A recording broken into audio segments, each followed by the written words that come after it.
नमस्कार, आप देख रहे हैं नेक्स्ट 9 लाइव और मैं हूं अंकिता मिश्रा। एक बार फिर से इस प्रोग्राम में जिक्र करेंगे तुनिशा शर्मा का, क्योंकि तुनिशा शर्मा के कथित आरोपी शिजान खान की जमानत याचिका पर एक बार फिर से सुनवाई हुई। उस सुनवाई के बाद दोनों पक्ष के वकील आपस में पलटवार करते हुए नजर आए। शिजान खान के वकील ने साफ तौर पर, जब अली का सवाल उनके सामने किया गया, तो साफ तौर पे कहा कि अली नाम का कोई भी शख्स तुनिशा शर्मा का जिम ट्रेनर था ही नहीं। साथ ही में उन्होंने ये भी बात कही कि तुनिशा शर्मा के वकील की ओर से कोई भी तथ्यों पर बात नहीं कर रहा है।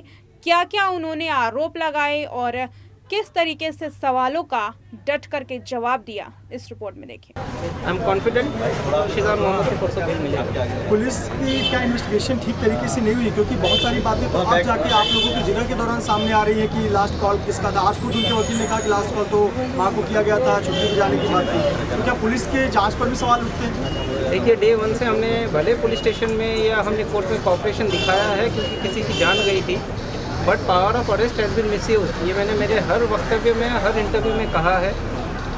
पुलिस अगर चाहती तो 2 दिन प्रॉपर इन्वेस्टिगेशन करती। जो तथ्य आज ये कोर्ट के सामने मैंने लाए हैं या सरकार ने लाए हैं या तरुण शर्मा ने लाए हैं, इन तथ्यों के बेस पे तो शिजान मोहम्मद का अरेस्ट 100% इलीगल है। सर, आप इतने कॉन्फिडेंस से क्यों कह रहे हो कि नेक्स्ट डेट पे शिजान को बेल होगी? क्योंकि पिछले 2 टाइम से रिजेक्ट हो रही है, इतने आप कॉन्फिडेंस से कह रहे हो कि नेक्स्ट टाइम हो जाएगी? सबसे पहली बात तो हमारा आज तक कोई एप्लीकेशन रिजेक्ट नहीं हुआ है। हमारा हर एप्लीकेशन इसके पहले भी अलाउ हुआ है और हमारा ये जो बेल एप्लीकेशन ये एडजॉर्न हुआ है फॉर ऑर्डर। परसों हमारे बेल एप्लीकेशन के ऊपर ऑर्डर पास होगी और बेल इसके लिए मुझे मिलेगा क्योंकि उनके पास, सरकार के पास या किसी के पास कोई तथ्य नहीं है। वो खुद अपने आप को कॉन्ट्राडिक्ट करते जा रहे हैं। जो अभी आप सभी मीडिया वालों के सामने कह रहे थे 50 मिनट दूरी पे हॉस्पिटल लेके गया, 50 मिनट दूरी पे हॉस्पिटल लेके गया, आज तो सरकार और तरुण शर्मा दोनों एडमिट करते हैं कि 20 से 25 मिनट की दूरी पे हॉस्पिटल लेके गए। तो अभी सेट से जो हॉस्पिटल में लेके गया हूँ मल्टी स्पेशलिटी हॉस्पिटल है। BHMS डॉक्टर को अथॉरिटी ही नहीं है ऐसे मैटर्स को हैंडल करने का। वो पहले पुलिस को बुलाएगी, पुलिस उनको परमिशन देगा, तब जाके आगे बढ़ेंगे।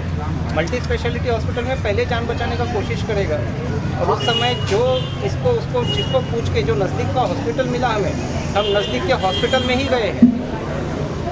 शैलेश जी, आज थोड़ा कोर्ट में हीटेड आर्ग्यूमेंट भी हुआ और निजी टिप्पणियाँ भी काफ़ी देखने को मिली, काफ़ी हीटेड आर्ग्यूमेंट रहा। इस पर क्या कहेंगे? काफ़ी निजी टिप्पणियाँ भी की गई। देखिए, हम वकील हैं, वकील का काम है कोर्ट में अपने तथ्यों को रखना। अब उनके लॉयर को एक गंदा आदत है, वो अनबिकमिंग कंडक्ट है उनका। एडवोकेट एटिकेट के बाहर जाके वो काम करते हैं। हमने हमारा पक्ष संयम से, कूल से रखा हुआ है। एग्रेशन में वही आते हैं, बीच में आर्गुमेंट जब हम करते हैं तो इंटरफेयर करना, इंटरप्ट करना, ये उनकी आदत देखी गई है। हमेशा हर प्रकरण में जब भी वो आते हैं, हर डेट में कुछ ना कुछ आते हैं, एलिगेशन लगाते हैं मीडिया के सामने, लेकिन कोर्ट के सामने जब आते हैं उस एलिगेशन में से एक भी एलिगेशन का जवाब नहीं देते हैं। ना तो आज उन्होंने हिजाब पे आर्ग्यूमेंट किया, ना तो आज उन्होंने लव जिहाद पे आर्ग्यूमेंट किया, ना तो आज उन्होंने स्लैप मारा उसके ऊपर आर्ग्यूमेंट किया। तो जो एलिगेशन वो पुलिस के सामने लगाए हैं उसी एलिगेशन पे अपना तथ्य रखे हैं और जो एलिगेशन वो मीडिया के सामने लगाते हैं, आप सभी मीडिया के सामने क्या इन चीज़ों पे उन्होंने आज कोर्ट में आर्ग्यूमेंट रखी है?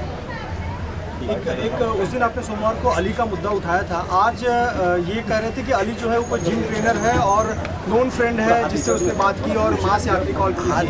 ये पॉइंट किस तरह से देख रहे हैं आप? देखिए, अली तुनिशा का दूर दूर तक जिम ट्रेनर नहीं था। मैंने जो तथ्य कोर्ट के सामने परसों रखे हैं वही सत्य है और कल पुलिस के जांच में वही निकल के आने वाला है। जी, एक आखिरी सवाल। वनिता शर्मा कोर्ट रूम में मौजूद थी, उन्होंने बार बार अब आपको सुनवाते हैं तुनिशा शर्मा के मां के वकील का कहना।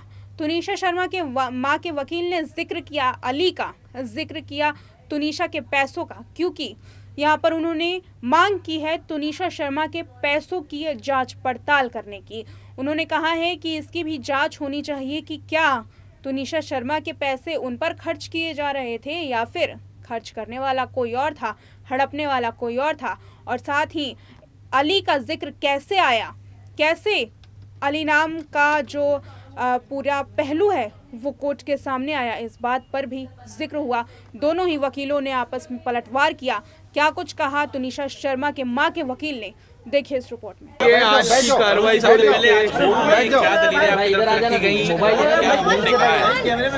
शांत रहो यार। हाँ चलो।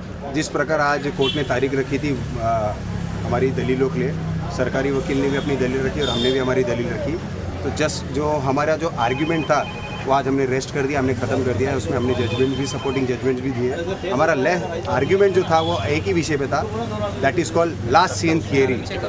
लास्ट सीन थियरी का मतलब होता है कि लास्ट जब ये लड़की ने सुसाइड किया उस समय उसके साथ कौन था और किसे देखा गया था, और उसमें शेजान के अलावा और कोई नहीं था। तो इसी बेस पे हमारा पूरा आर्ग्यूमेंट था और आज हमने आर्ग्यू भी किया है। जिस प्रकार से उनके परिवार के जो एलिगेशंस थी कि ये परिवार ऐसा था, इनकी माताजी ऐसी थी, ये थी, उसके ऊपर भी हमने पूरी तरह से आज जवाब दिया है। क्योंकि जहाँ तक मुझे याद है उनकी बड़ी बेटी के कुछ आर्टिकल्स है ऑलरेडी, जहाँ पे उनकी बेटी खुद बोलती है कि मेरी माँ मेरा पैसा यूज़ कर रही है, चीट कर रही है। तो इससे बड़ा एलिगेशन कोई परिवार एक दूसरे के ऊपर नहीं लगा सकता। तो ये सिद्ध होता है कि ये परिवार में कितनी गड़बड़ थी। और जो तुनिशा की माँ का एलिगेशन है कि 2 से ढाई महीने में उन्होंने 3 लाख रुपए दिए थे, वो 3 लाख रुपए कहाँ गए, उसके ऊपर भी अब इन्वेस्टिगेशन की ज़रूरत आ गई। जब ऐसी एलिगेशन एक बेटी के द्वारा अपनी माँ पे आती है तो इसके लिए भी सिद्ध करना बहुत ज़रूरी है। देखिए, मैं आपको अभी भी बता रहा हूँ, Ali is one of the witness. इस केस के अंदर वो विटनेस है।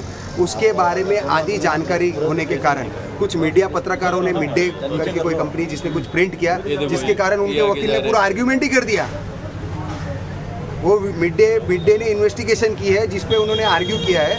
तो हमने भी कोर्ट को आज यही बोला है कि मिड डे इन्वेस्टिगेशन करना है क्या। मिड डे ने जो तथ्य छापे उसकी पुख्ता जानकारी किसी के पास नहीं है। अली एक स्टेटमेंट है, स्टेटमेंट का विटनेस कभी भी आउट नहीं होता है। स्टेटमेंट के विटनेस सिर्फ इन्वेस्टिगेशन एजेंसी के पास है। तो अभी अली ने क्या बोला है क्या नहीं बोला वो जज साहब पढ़ेंगे और उस हिसाब से 13 तारीख को टिंडर को लेके काफी कुछ अली कहा का है, बयान टिंडर पहले पे ही हो चुका है। तुनिशा का लाइफ में क्या रोल था अली का, ये जिम ट्रेनर? सर वो अली ने ऑलरेडी स्टेटमेंट दिया है पुलिस को। आपके हिसाब पर से देखो अभी उसके जो आर्गुमेंट करी है उसके हिसाब से तो लवर साबित कर दिया था हमने। तो यही कहा तुनिशा का वो बहुत अच्छा फ्रेंड था और पहले से फ्रेंड था। पर टिंडर पे मुलाकात हुई ऐसे ही कुछ अभी आपको मैं बताता हूँ, टिंडर पे बहुत सारे लोग सलमान खान की फोटो यूज़ करते हैं, तो सबकी उम्मीद ये रहती है कि सलमान है क्या। तो ये देखने के लिए, चेक करने के लिए वो अकाउंट को ऑपरेट हुआ था, ऐसा कुछ है उसके अंदर। लास्ट कॉल अपनी मदर को किया है, ये इन्वेस्टिगेशन एजेंसी ने आज अपनी रिपोर्ट में दिया है। वो 3 बजे अपनी माँ को ये बोलते हुए किया है कि माँ मुझे चंडीगढ़ जाना है, मेरी टिकट बना दीजिए। तो इनका अब ये आर्ग्यूमेंट है कि माँ के कारण सुसाइड है, तो ये बहुत बड़ा आश्चर्य है। अब देखना होगा कि क्या तुनिशा शर्मा केस में शेजान खान को जमानत मिलती है या फिर ये पूरा केस एक बार फिर से कंफ्यूजन पैदा करता है। फिलहाल मेरे साथ इतना ही। देखते रहिए Next 9 लाइव।